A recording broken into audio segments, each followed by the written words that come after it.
Well, here's a debate that's sure to get you going if you're a parent or even if you're not, because one Mumsnet user's comments have gone viral after she admitted asking a mother and her 2-year-old son to keep noise levels down in a quiet carriage of a train. Yes, the mother in question snapped back, saying her child was only 2. But with some airlines creating child-free zones, is it time to roll out the policy in other public places? Well, author and mum Ella Whelan says children are a part of life, whether you have them or not, so let's all be tolerant. Meanwhile, journalist and new mum Nichi Hodgson says childless people have a right not to engage with kids. Welcome to you both. And I understand you're both relatively new mums, is that right? Yes, apparently. Well done. Have you got your babies with you there? No. I'll pick up as props so you win the debate. Anyway, let's start with you then, Nichi. So, kids, they're a menace. They should be controlled. They should be seen and not heard, right? No, they're not. But if you don't want kids and you don't want to interact with them, I don't see why you should have to. My daughter is only 7 weeks old, and prior to that, I was, childless for a long time, child-free, I should say, out of choice. And there were many occasions when I just wanted a bit of peace and quiet, and I didn't see why I had to interact with other people's children. And now that I have a baby, I feel just the same, to be honest, because actually, sometimes you don't know what somebody's going through. So if somebody might be child-free, not out of choice, maybe they're having fertility issues, maybe they've lost a child, maybe it's really difficult for them to be around children. So actually, I do think those people should be afforded a bit of space. I don't see anything wrong with that. And also from my perspective, I'd rather be in an area where I know everybody is welcoming of me and my child, where they're more likely to be supportive and help me if I've got a problem or I, need to get off a bus or something. I just think it's a sensible segregation. And Ella, what do you think?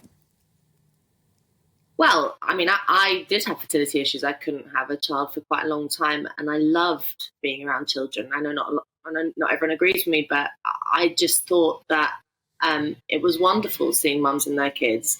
Not so wonderful when they were badly behaved, of course, but I think that we have this tendency in society today to, when we encounter a problem, if that's a kid behaving badly or a parent who can't control their children, to want to try and disassociate from it or ban it or remove ourselves from the problem. There's this kind of phrase, stand by society, we're all becoming quite isolated from each other. And I think rather than that being the solution to annoying kids, because kids can be annoying, I think actually we should be encouraging each other to become more involved in each other's lives, which is to say that it should become more normal for adults to help one another, whether they have kids or not. I love it on the bus when people lean into the buggy and have a look at my son and ask me how old he is and that kind of thing. I also probably wouldn't mind it and would probably quite appreciate it if he was being a little rip and someone else, shook their finger at him to kind of support me in my efforts to discipline him. I think that, it's a wonderful thing for a child as well to have adults other than their parents involved in their lives, caring about them, interested in them. And that includes, setting boundaries and being involved in the kind of telling them to shut up and be quiet when it's time to shut up and be quiet.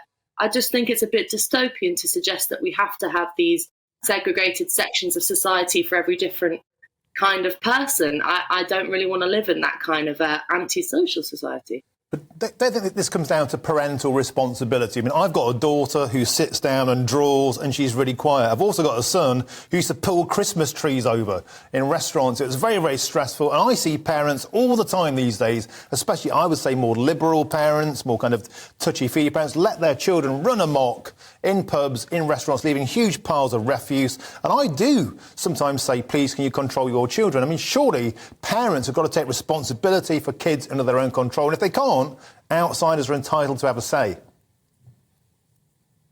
Well, there is a very interesting kind of and problematic, to use that awful word, trend at the moment in which parental authority is completely undermined. As Nichi will know this as well, as a new parent, you are just bombarded with, do's and don'ts and what's right and what's not right, particularly from the NHS. Midwives were the bane of my life, telling me what I was doing wrong and what I should be doing. And as a parent, that feeds into a kind of sense that you just, if you were left alone, you do everything wrong and you have no confidence. You have very little confidence. The women I meet in baby groups are petrified that they're doing the wrong thing all the time. And that then means that you end up raising this kind of little monster who you don't feel you have any authority over. I mean, obviously, I live in Hackney, Martin, and there are lots of parents who, probably weren't disciplined themselves, and that's very irritating. And there is a kind of trend among middle class parenting to be sort of all this gentle parenting nonsense, which just means no discipline at all. But I think more broadly, we breathe down parents' necks to such an extent that they feel like they don't know what they're doing, and then we tell them off when the kid cries. I mean, that can't be fair. Nichi, do you think we can step in and tell other people's children to shut up and be quiet?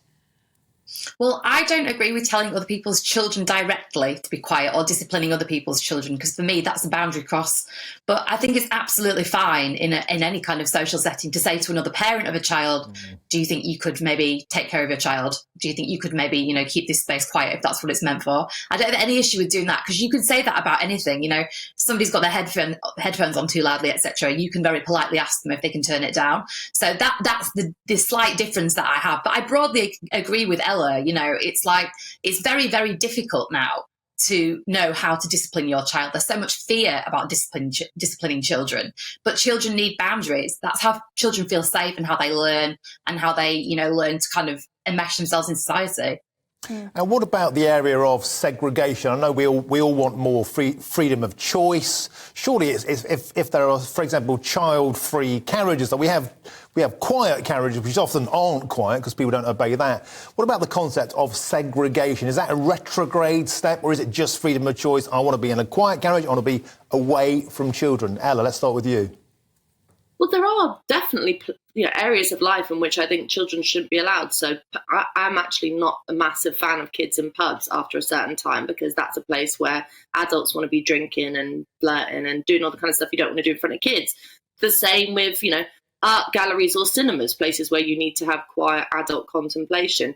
That's fine. But I think, more broadly, the idea that there needs to be, I just don't, for trains or public spaces, I think it's more positive for strangers to, adults who are not the parents' mum and dad, to be interested, involved and supportive in a kid's life than it is to kind of segregate us all off. Even if fair enough, kids are irritating, but, we all, without getting sort of like biologically determinist about all this, we do all have a stake in raising a next generation, and it should be something we're all interested in, even if we don't have them ourselves.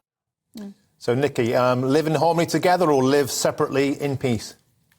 Well, I think the best way to look at it is not child-free zones, but parent zones, where people get support and more dedicated help with their children on public transport. So instead of looking at it from the negative, we should look at it from the positive. OK, so let's train attendants to be parents. Don't know about that. Anyway, thank you very much, guys. Very interested about Nichi Hodgson and Ella Whelan. Good luck taking care of your newborns. I know I've been there. It's very hard work. Best of British. Thanks. OK, should we